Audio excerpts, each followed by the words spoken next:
अभी यहाँ ध्यान दीजिए, अर्थ के आधार पर वाक्य के भेद। हमने अर्थ के आधार पर वाक्य के 8 भेद होते हैं, पहले ही पढ़ लिया है। देखिए, विधानवाचक वाक्य क्या होते हैं? जिन वाक्यों में किसी बात या कार्य के होने या करने का बोध होता है, विधान में कहते हैं विधान। आकाश में तारे चमक रहे हैं, पक्षी घोंसलों में लौट आए।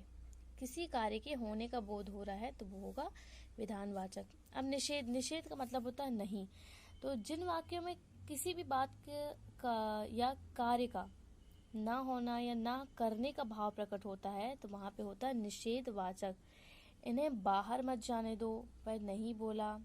मुझे आज खाना नहीं खाना है, हम तुम्हारे घर नहीं जाएंगे। तो जहाँ पे नहीं, मत, इन शब्दों का प्रयोग हो रहा है तो वहाँ निषेधवाचक वाक्य अवश्य होंगे।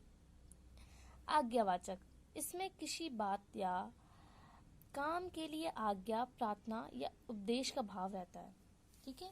आज्ञावाचक में क्या होता है, ज़्यादातर ये जो बड़े होते हैं वही इसका प्रयोग करते हैं। जैसे आप अभी जाइए, आपको आज्ञा दी जा रही है, आप अभी जाइए, तो ये आज्ञावाचक वाक्य होगा। सदा सत्य बोलो या सदा सत्य बोलना चाहिए।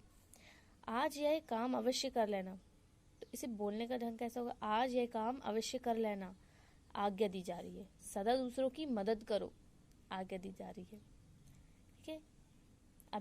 अभी यहाँ से जाओ, तो ये भी आज्ञा दी जा रही है। तो ये सब आज्ञावाचक वाक्य होंगे। जैसे प्रश्नवाचक, अब जब कुछ पूछा जाता है तो ये तो सभी को पता होगा, जहाँ प्रश्नवाचक होता है वहाँ क्वेश्चन मार्क होता है, प्रश्नवाचक चिन्ह होता है, तो उससे हम समझ जाते हैं कि ये प्रश्नवाचक वाक्य है। तुम कहाँ गए थे, कौन आया, कहाँ, कौन, कितने, इन शब्दों का ज़्यादा प्रयोग किया जाता है। फिर विस्मयादि बोधक, तो विस्मयादि बोधक में क्या होता है? हर्ष, विस्मय, घृणा, शोक, इन सब का भाव प्रकट होता है।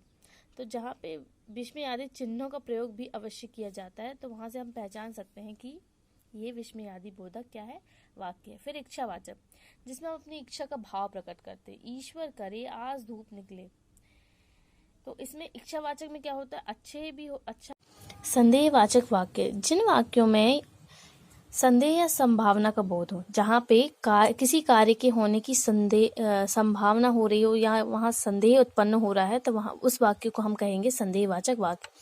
शायद वह चला गया होगा, संभवतः आज बारिश होगी, शायद आज जल्दी छुट्टी होगी, शायद जनवरी से स्कूल लगने लगे।